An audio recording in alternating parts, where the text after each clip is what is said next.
Bonjour à toutes et tous, je vous retrouve aujourd'hui pour un quatrième volet de quoi nous divertir. Je pensais pas qu'on irait jusqu'au quatrième, peut-être qu'on ira jusqu'au cinquième, je sais pas trop, mais en tout cas bravo à nous toutes et tous d'être restés en confinement. C'est bientôt fini, merci à toutes les personnes qui permettent qu'on soit en bonne santé et en confinement.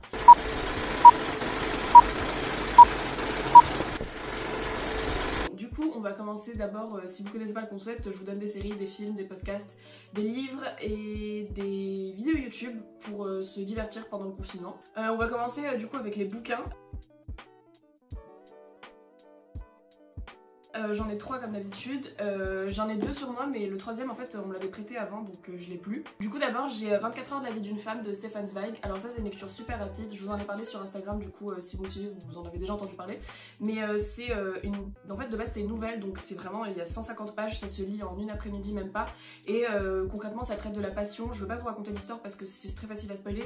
Mais ça parle de la passion, de la passion amoureuse et juste de la passion pour quelque chose en particulier, pour l'objet du désir, que ce soit des jeux ou une personne. Et du coup c'est du point de vue d'une femme et je trouve ça très intéressant parce que c'est Zweig qui l'a écrit en 27 il me semble, donc c'est pas du tout un point de vue féminin comme on en attendrait de cette époque là. C'est un truc qui transcende un peu le temps et qui pourrait marcher aussi bien pour aujourd'hui ou pour n'importe quelle période. Et du coup j'ai trouvé ça super intéressant comme manière de traiter la passion amoureuse et la passion tout court.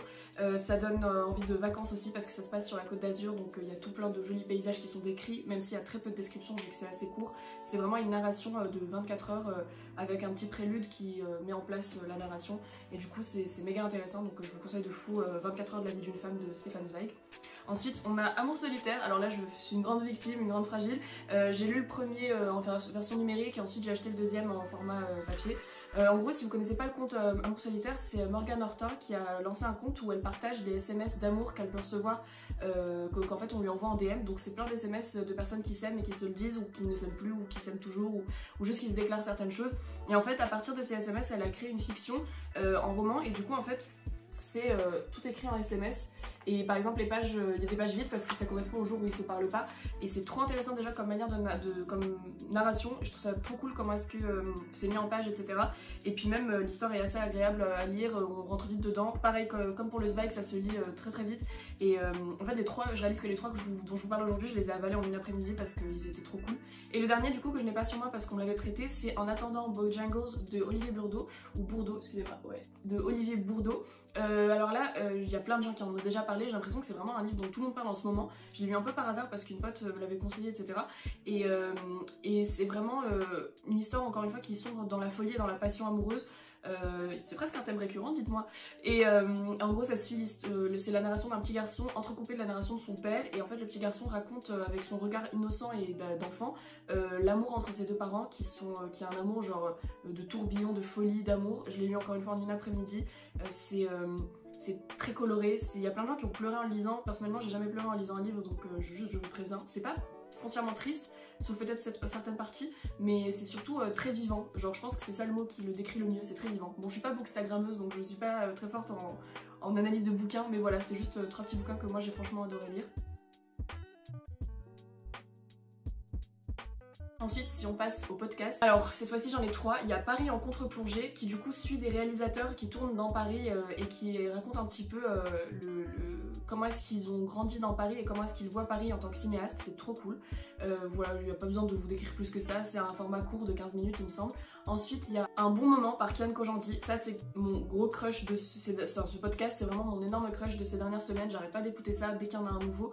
En gros, c'est Kian Kojandi et Navo, qui est Bruno Muccio, qui sont les 2 co-auteurs et co-réalisateurs de Bref, Bloqué et Serge Le Mito, entre autres choses, et qui sont donc pour moi des génies de l'écriture, mais vraiment des génies de l'écriture et de la réalisation.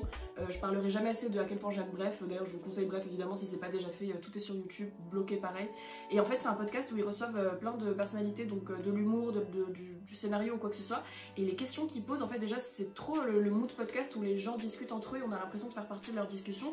Puis au-delà de ça, c'est grave intéressant pour toute personne qui veut écrire parce que ou même juste qui est intéressé par l'idée d'écrire, parce qu'ils vont au fond de comment est-ce que c'est que d'écrire du rap ou de l'humour ou un scénario de série ou quoi que ce soit avec des personnes qui l'ont fait. pour voir d'où vient le mécanisme d'écriture intérieure, et c'est méga intéressant, et juste c'est très drôle, ils font plein de jeux, genre le Johnny Depp, pour ceux qui ont vu Bloqué, vous savez de quoi je parle, une espèce de blind test avec plein de chansons à la fois, enfin c'est trop cool.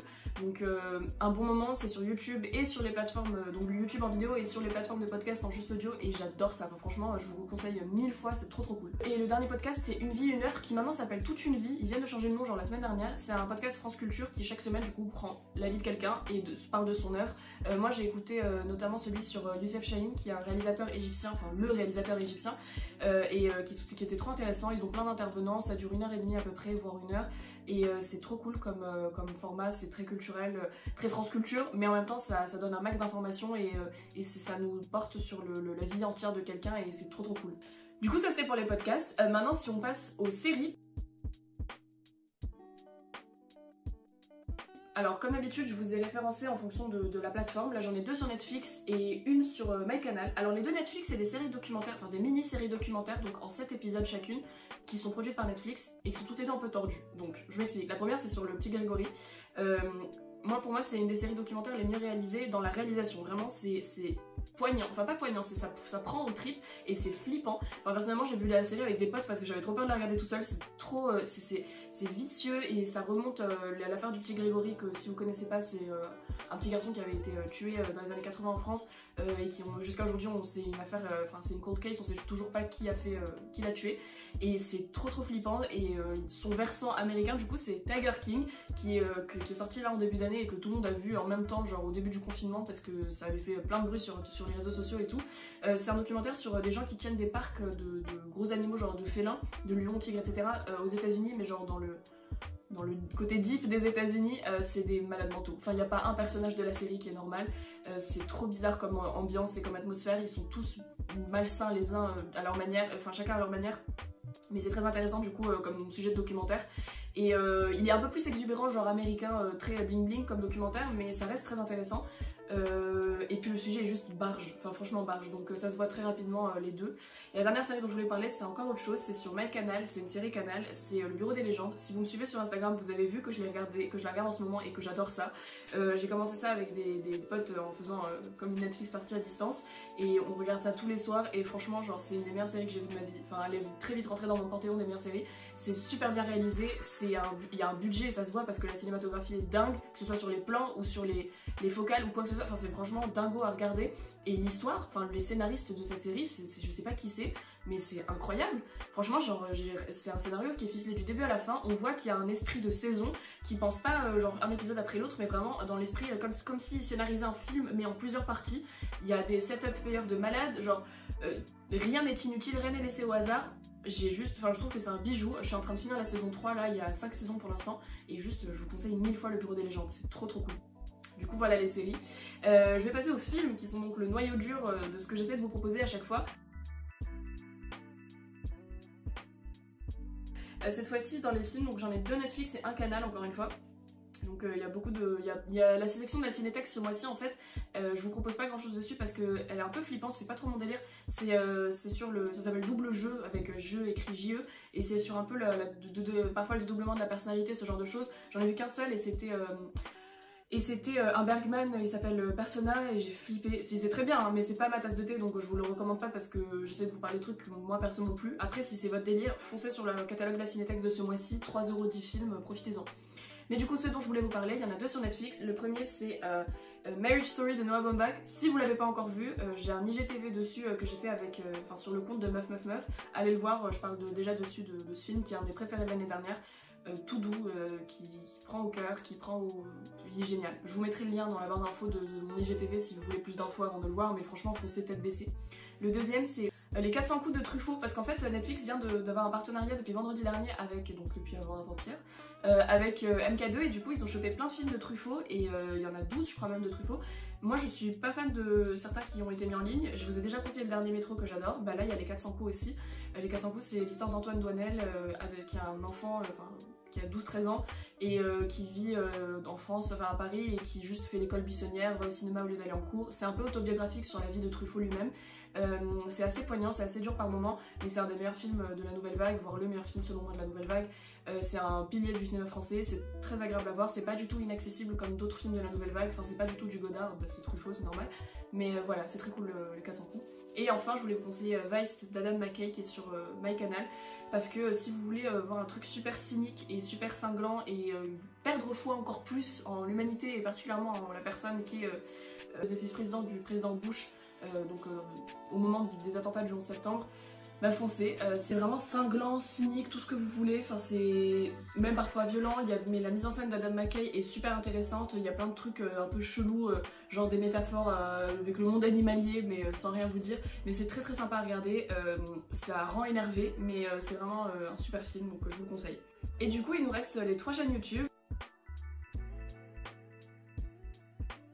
Alors cette fois-ci ce sont 3 chaînes qui parlent de cinéma. La première c'est Just Right qui parle plus précisément du scénario et voilà, sans vous en dire plus, ils ont des intervenants plutôt cool, c'est des vidéos essays un peu comme ce que je peux vous faire pas en face cam mais en très bonne qualité et ça parle de scénario de plein de films divers. Ensuite il y a Be Kind Rewind, c'est de là que je prends pas mal de mes inspirations quand je veux parler de femmes dans le cinéma. C'est une chaîne qui repart un peu souvent sur les Oscars et sur les actrices et les réalisatrices. C'est hyper intéressant, franchement c'est du travail de recherche limite ce qu'elle fait cette femme, c'est très précis et très détaillé sur chaque film et sur chaque année qu'elle peut traiter. Et donc le Be Kind Rewind en fait c'est parce qu'elle repart dans le passé pour parler de choses qui se sont déjà passées, donc par exemple elle a pu parler de l'année où l'Oscar de la meilleure actrice a été donné à 2 actrices ex aequo, donc voilà c'est super intéressant et très bien documenté. Et la dernière chaîne c'est Now You See It, vous connaissez probablement, c'est une des chaînes les plus connues qui parle de cinéma sur YouTube, c'est méga intéressant, enfin j'arrête pas de le dire hein, mais franchement c'est très précis et ça part de détails de films, donc je vous en dis pas plus, juste foncez vous abonner, c'est vraiment très cool. Du coup voilà, je vous ai parlé de à peu près tout ce dont je voulais vous parler et j'espère que vous allez toutes et tous bien, j'espère que tout se passe bien de votre côté. Moi de mon côté ça va, je vous invite encore une fois à suivre 6 Movies sur Instagram particulièrement. Tous les jours on discute en fait et ça me rend trop heureuse d'avoir vos retours sur les films que je peux voir et vous conseiller, sur les bouquins, sur les séries, et on n'arrête pas de discuter en DM et je trouve ça trop sympa, donc n'hésitez pas à suivre 6 Movies sur Instagram. Et puis d'ici là je vous retrouve la semaine prochaine normalement pour vous parler des films qui nous donnent envie de nous mettre dans un mood d'été et je vous dis à très vite.